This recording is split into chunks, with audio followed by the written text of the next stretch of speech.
Hey guys, आज इस video पे हम सिंथेटिक पॉलीमर स्टार्ट करने जा रहे हैं। ये आपके organic chemistry BSc third year और बीएससी सिक्स सेम का नेक्स्ट इंपॉर्टेंट चैप्टर है। तो इसमें आपके जो इंपॉर्टेंट टॉपिक्स है वो classification of polymers, condensation polymers, addition polymers, Ziegler Natta catalyst हो गया, फिर आपका सिंथेटिक रबर आता है, फिर आपका इसमें नेचुरल रबर्स है, और फिर आपके बेकेलाइट, फॉर्मल्डिहाइड, यूरिया रेजिन्स हो गए। ये सब आपके इंपॉर्टेंट टॉपिक्स हैं जो हम इस वीडियो पे और आगे फर्दर वीडियोस पे कंप्लीट करेंगे। इसके नोट्स का लिंक मैंने नीचे डिस्क्रिप्शन बॉक्स में दे दिया है पूरे सिंथेटिक पॉलीमर्स का, वो आप डाउनलोड कर सकते हो। इससे पहले वाली वीडियो पे नेचुरल प्रोडक्ट्स हमने देखा था, उसके नोट्स और लेक्चर वीडियोस आपको प्लेलिस्ट मिल जाएंगी, वहाँ से जाके आप बाकी वीडियोस देख सकते हो। तो पॉलीमर्स क्या होते हैं, पॉलीमर्स की डेफिनेशन क्या है? Polymers are high molecular weight compounds whose structures are made up of a large number of simple repeating units। Polymers आपके हाई मॉलिक्यूलर मास वाले कंपाउंड्स होते हैं जो बनते हैं आपके सिंपल रिपीटिंग मोनोमर यूनिट से, और वो जो आपके मोनोमर्स होते हैं वो आपके लो मॉलिक्यूलर वेट सिंपल कंपाउंड्स होते हैं। उनके कॉम्बिनेशन से ही, मोनोमर्स के कॉम्बिनेशन से ही आपके पॉलीमर्स फॉर्म होते हैं। The repeating units are usually obtained from low molecular weight simple compounds referred to as monomers. ये जो आपको रेपिटेटिंग यूनिट्स मिलती है पॉलीमर्स पे, ये आपके मोनोमर्स होते हैं जिनका मॉलिक्यूलर वेट, मॉलिक्यूलर मास कम होता है in comparison to whole polymer. The reaction by which monomers are converted into polymer is known as polymerization. वो रिएक्शन जिसमें आपके मोनोमर्स पॉलीमर्स में कन्वर्ट हो रहे हैं by combining of the repeating units, तो उस रिएक्शन को हम पॉलीमराइजेशन रिएक्शन कहते हैं। फॉर एग्जाम्पल, हमारे पास मोनोमर है इथाइलिन, इथीन मोनोमर हमारे पास है, इसका पॉलीमराइजेशन हो रखा है। तो पॉलीमराइजेशन से क्या मिला है? हमें पॉलीमर मिल रखा। ये जो आपके मोनोमर है, इनके यूनिट्स आपके रिपीट होते रहेंगे और हमें एक पूरा पॉलीमर यहाँ पर मिलेगा। इस केस पे हमें पॉलीइथाइलाइन मिला है क्योंकि हमारे पास जो मोनोमर है वो इथाइलिन है, या इसे कह सकते हो आप इथीन है। तो यहाँ पर आपको ये दिख रहा होगा, ये आपके रेपिटेटिंग यूनिट्स है, इथाइलिन रेपिटेटिंग यूनिट्स आपके पास है जो कंबाइन होके आपका एक पूरा पॉलीमर फॉर्म कर रहे हैं। Polymers which are synthesized from one kind of monomer are called homopolymers. वो पॉलीमर्स जो आपके एक ही काइंड ऑफ मोनोमर से सिंथेसाइज होते हैं। फॉर एग्जांपल, ये वाला, ये आपका इथाइलाइन एक ही मोनोमर है और कोई दूसरा मोनोमर नहीं है, ठीक है। तो एक ही मोनोमर अगर आपका यूज़ हो रहा है तो वो आपका होमोपॉलीमर्स कहलाता है। Polymers which are prepared from more than one kind of monomer are called copolymers. वो पॉलीमर्स जो आपके प्रिपेयर होते हैं एक से ज़्यादा मोनोमर काइंड के, जो आपके बेकेलाइट हो गया फॉर एग्जांपल, तो यू फॉर्मल्डिहाइड, और आपका दूसरा फिनॉल हो गया। तो फिनॉल और फॉर्मल्डिहाइड आपके दो डिफरेंट मोनोमर यूनिट्स है, तो ये आपका एक कोपॉलीमर होता है, ठीक है। तो दो टाइप के आपके पॉलीमर्स होते हैं, एक होमोपॉलीमर्स और कोपॉलीमर्स। होमोपॉलीमर्स में क्या होगा, एक ही काइंड की आपकी मोनोमर यूनिट्स होगा जैसे इसमें, और कोपॉलीमर्स में क्या होगा, डिफरेंट टाइप के मोनोमर यूनिट्स आपके होते हैं। क्लियर हो गया। नेक्स्ट आता है क्लासिफिकेशन ऑफ पॉलीमर्स। तो आपके पॉलीमर्स अलग अलग उनका क्लासिफिकेशन है 5 टाइप्स में। सबसे पहला आता है आपका classification based upon source of availability, कहाँ से सोर्स किए जाते हैं उसमें आपकी डिवाइडेड है। सेकंड है classification based upon structure.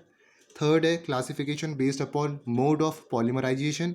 Fourth है classification based upon molecular forces.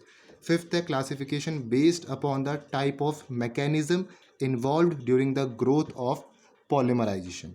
तो इसमें आपका जो तीसरा वाला और फिफ्थ वाला, ये दो आपके मोस्ट इंपॉर्टेंट है। इसी में आपको एडिशन और आपके जो कंडेंसेशन पॉलीमर्स है उनकी रिएक्शंस और जो उनके एग्जांपल्स हैं पॉलीमर्स के, वो आपको वहीं पर मिलेंगे, ठीक है।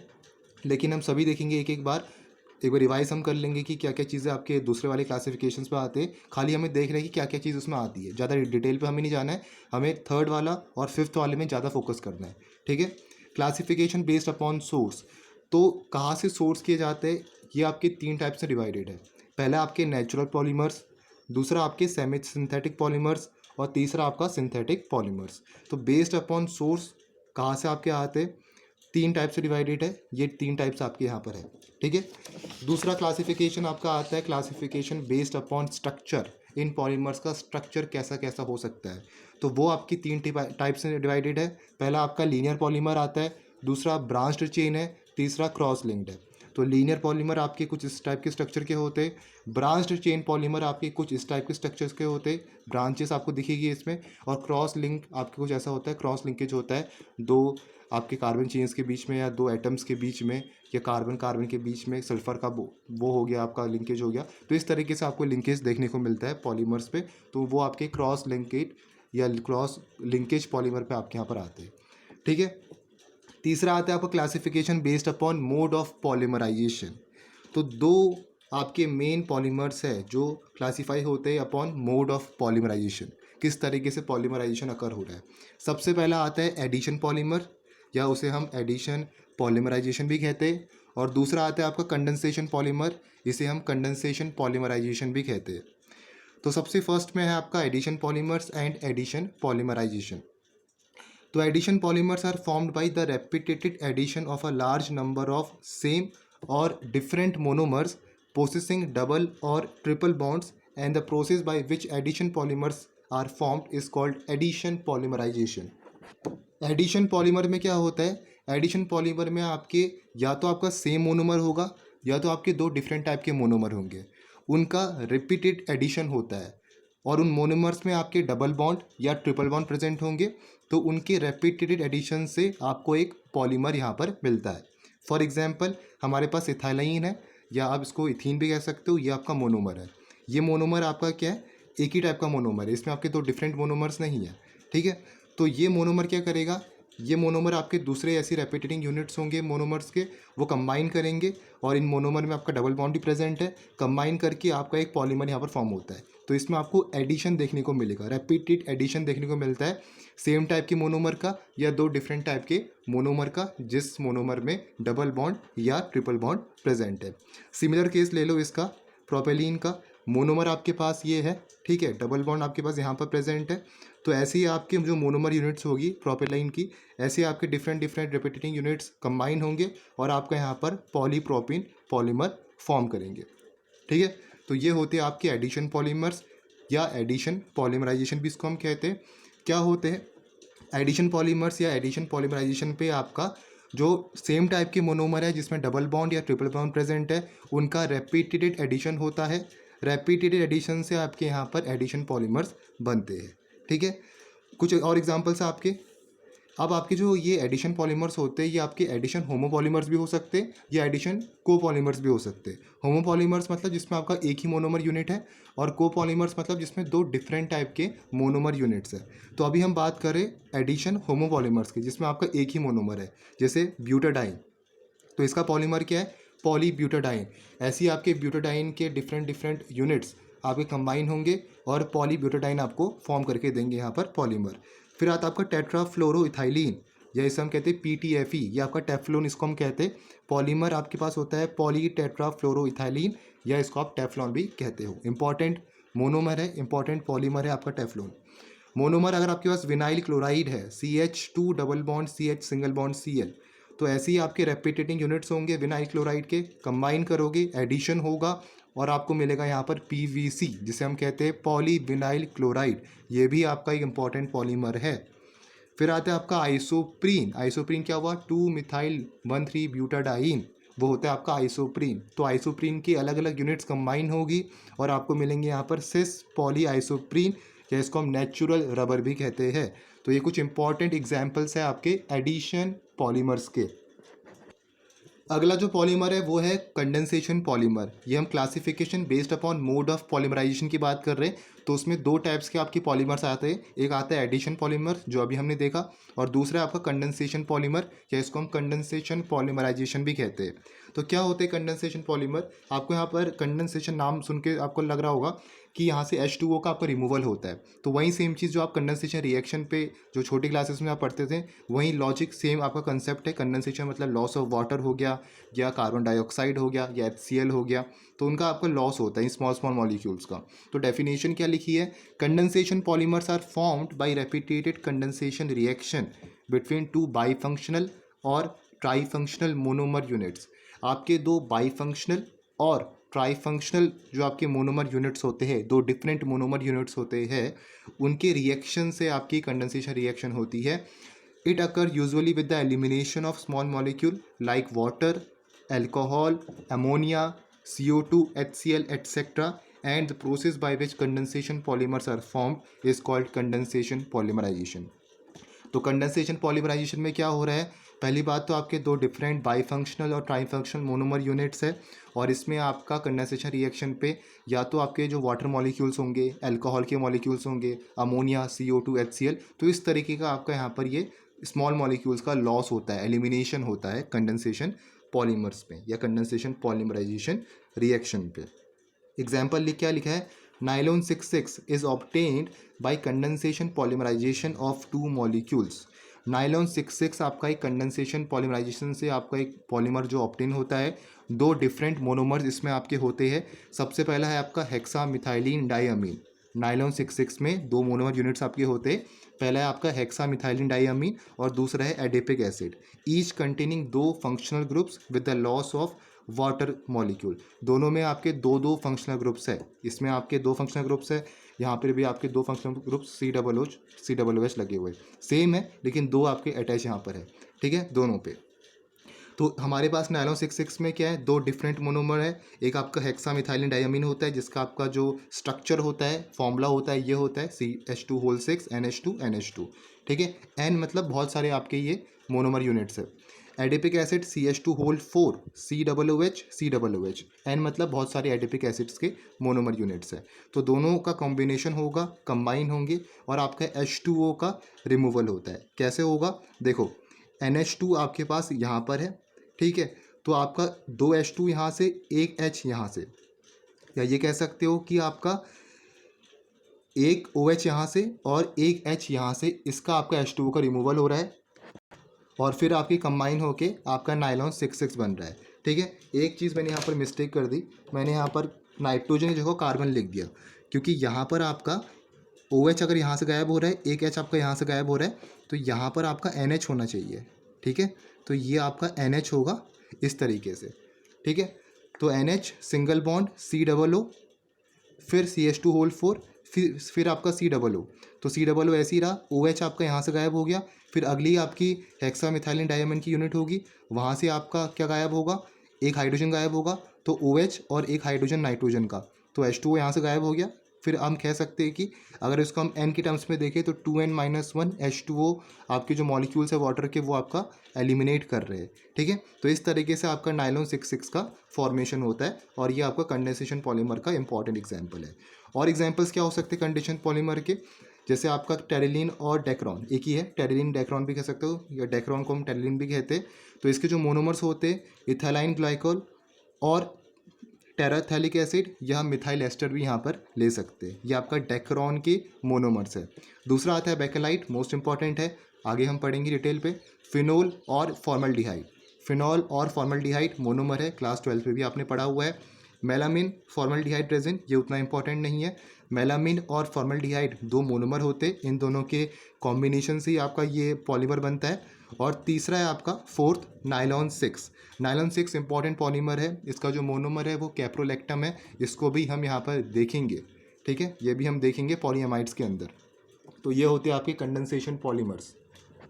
फोर्थ आता है आपका classification based upon molecular forces, कि पॉलीमर्स में आपके जो मॉलिक्यूल्स के फोर्स के बीच में फोर्सेस लग रहे हैं, इंटरमॉलिक्यूलर फोर्सेस लग रहे, वो कैसे लग रहे, कितने कितने टाइप्स के होते हैं. तो फोर्थ है आपका classification based upon molecular forces. तो इसमें आपके चार टाइप्स के होते हैं. सबसे पहला आता है इलास्टोमर्स, फाइबर्स दूसरा, तीसरा थर्मोप्लास्टिक और फोर्थ है थर्मोसेटिंग. तो इलास्टोमर्स क्या होते हैं, पॉलीमर्स, वो पॉलीमर्स है जिसमें in which the intermolecular forces of attraction between the polymer chains are the weakest are called elastomers. Polymers वो पॉलीमर्स होते हैं आपके इलास्टोमर जिसमें जो इंटरमॉलिक्यूलर फोर्सेस लग रहे हैं एटम्स के बीच में, तो वो आपके क्या होता है, वीकेस्ट होते हैं. ये जो इंटरमॉलिक्यूलर फोर्सेस होते हैं ये वीकेस्ट होते हैं इलास्टोमर्स में. कुछ एग्जांपल्स क्या है उसके, जैसे ब्यूना एस हो गया, ब्यूना एन हो गया, नियोप्रीन हो गया. तो ये इंपॉर्टेंट एग्जांपल है. इनमें आपके जो ये चेन्स होती है पॉलीमर चेन्स, इसमें जो इंटरमॉलिक्यूलर फोर्सेस लगेंगे सबसे वीकेस्ट होंगे. इन चारों में सबसे वीकेस्ट आपके इलास्टोमर पे ही होते हैं. दूसरा है आपका fibres, polymers in which the intermolecular forces of attraction are the strongest are called fibres. वो पॉलीमर जिसमें इंटरमॉलिक्यूलर फोर्सेस ऑफ अट्रैक्शन आपका स्ट्रॉन्गेस्ट है, उसको हम कहते हैं फाइबर्स. एग्जाम्पल क्या है, नाइलॉन 6,6, इसमें आपका सबसे ज़्यादा अच्छा इंटरमॉलिकुलर फोर्सेस ऑफ अट्रैक्शन होगा दो पॉलीमर्स चेन्स के बीच में, ठीक है। थर्ड आपके पास है थर्मोप्लास्टिक्स। थर्मोप्लास्टिक में क्या लिखा है, polymers in which the intermolecular forces of attraction are in between those of elastomers and fibres are called thermoplastic. Thermoplastic में क्या होता है, ये आपके वो पॉलीमर्स होते हैं जिसमें इंटरमॉलिकुलर फोर्सेस आपके इलास्टोमर्स और फाइबर्स के बीच में रहते हैं। जो फोर्सेस ऑफ अट्रैक्शन होगा वो इलास्टोमर्स और फाइबर के बीच में रहेगा। एग्जाम्पल क्या है, टेफ्लॉन और पॉलीथीन, ये आपके थर्मोप्लास्टिक्स के एग्जाम्पल्स है। फोर्थ है थर्मोसेटिंग पॉलीमर्स। थर्मोसेटिंग पॉलीमर्स क्या होते हैं, these are semi fluid substances with low molecular masses which when heated in a mold undergo a permanent change in chemical composition to give a hard, infusible and insoluble mass। Thermosetting polymers आपके semi fluid substance है जिनका molecular mass आपका लो रहता है, और जब इसको हम हीट करेंगे एक मोल्ड के फॉर्म पे तो इन पे एक परमानेंट चेंज आ जाता है इनकी केमिकल कंपोजिशन पे, और केमिकल कंपोजिशन में चेंज आने के बाद ये आपको हार्ड, इनफ्यूजिबल और इनसॉल्युबल मास की तरफ आपके पॉलीमर यहाँ पर आपको मिलेंगे। तो इन टाइप के जो पॉलीमर्स होते वो आपके थर्मोसेटिंग पॉलीमर्स होते। इंपॉर्टेंट एग्जाम्पल कौन से है, यूरिया है, फॉर्मल्डिहाइड है। फिफ्थ आता है आपका classification based upon the type of mechanism involve during growth of polymerization chain. बहुत इंपॉर्टेंट है, थर्ड वाला और फिफ्थ वाला मैंने कहा था कि मोस्ट इंपॉर्टेंट है, तो ये आपका आता है इंपॉर्टेंट चीज़। क्लासिफिकेशन जो आपका हो रखा है upon the type of mechanism involve during growth of polymerization chain. On this basis, इस बेसिस में आपके जो एडिशन पॉलीमर्स है उसको हम चेन ग्रोथ पॉलीमर भी कहते हैं, since they are found by repeated addition of monomer molecules to a growing chain carrying a reaction intermediate such as free radical, carbocation और कार्बन आयन। तो हम इस बेसिस पे जो हम क्लासीफाई कर रहे हैं यहाँ पर upon the type of mechanism involve, तो इसमें आपके ये जो एडिशन पॉलीमर्स होते हैं इसको हम चेन ग्रोथ पॉलीमर्स भी कहते हैं। चेन ग्रोथ इसलिए कहते हैं क्योंकि इनका रेपिटेटेड एडिशन होता है मोनोमर्स का, और ये ग्रोइंग चेन की तरफ यहाँ पर पूरे रिएक्शन को कंप्लीट करते हैं, ठीक है। मतलब आपके मोनोमर यूनिट्स जो कंबाइन हो रहे हैं वो एक चेन के फॉर्म पे हो रहे, तो इसको हम चेन ग्रोथ कहते हैं। और बीच में आपको रिएक्शन के बीच में इंटरमीडिएट्स मिलते हैं, जैसे फ्री रेडिकल, कार्बोकटाइन, कार्बन आयंस, इस टाइप के आपको यहाँ पर इंटरमीडिएट्स मिलेंगे बीच में। अभी हम मैकेनिज्म देखेंगे, वहाँ पर आपको अच्छे से समझ में आएगा। On the other hand condensation polymers are also called step growth polymers. जो आपके कंडेंसेशन पॉलीमर्स होते हैं ये इन्हें हम स्टेप ग्रोथ पॉलीमर्स कहते हैं, since they are formed as a result of stepwise condensation reaction. तो कंडेंसेशन पॉलीमर्स या कंडेंसेशन पॉलीमराइजेशन रिएक्शन पे आपका स्टेप वाइज कंडेंसेशन रिएक्शन होती है, तो इसको हम स्टेप ग्रोथ पॉलीमर्स कहते हैं। तो फिफ्थ वाले पॉइंट में आपने क्या सीखा कि एडिशन पॉलीमर जो होते हैं उसको हम चेन ग्रोथ पॉलीमर्स भी कहते हैं, क्योंकि इसमें आपका रेपिटेड एडिशन होता है मोनोमर यूनिट्स का, और इसमें आपके जो इंटरमीडिएट्स होते हैं वो आपको फ्री रेडिकल, कार्बोकटाइन, कार्बन आयन ऐसे मिलते हैं। दूसरी चीज़ आपने क्या सीखी, कंडेंसेशन पॉलीमर को हम स्टेप ग्रोथ पॉलीमर्स कहते हैं, क्योंकि इसमें आपका स्टेप वाइज कंडेंसेशन रिएक्शन होती है, ठीक है। तो इस मोड के लिए आपके दो टाइप की पॉलीमराइजेशन होते हैं, पहला आता है आपका एडिशन पॉलीमराइजेशन और चेन ग्रोथ, और दूसरा आपका कंडेंसेशन पॉलीमराइजेशन या स्टेप ग्रोथ। हमने यहाँ पर ऊपर 5 क्लासिफिकेशन देख लिए हैं, जिसमें थर्ड और फिफ्थ मोस्ट इंपॉर्टेंट है, ठीक है। अब आगे हम टाइप्स ऑफ पॉलीमराइजेशन से नेक्स्ट वीडियो में पढ़ेंगे, जिस पे हम इन डिटेल एडिशन पॉलीमराइजेशन या चेन ग्रोथ पॉलीमराइजेशन इसमें जाएंगे, इसके मैकेनिज्म को समझेंगे, और दूसरा कंडेंसेशन पॉलीमराइजेशन या स्टेप ग्रोथ पॉलीमराइजेशन इसके मैकेनिज्म को भी समझेंगे, और उसके बाद इनके जो इंपॉर्टेंट पॉलीमर्स हैं दोनों के उनको भी हम पढ़ेंगे। तो मिलते हैं नेक्स्ट वीडियो पे। इस वीडियो पे हमने सिंपल क्लासिफिकेशन देखा है पॉलीमर्स का, और एडिशन और कंडेंसेशन पॉलीमर्स की डेफिनेशन को बेसिक से समझा है विद एग्जाम्पल्स।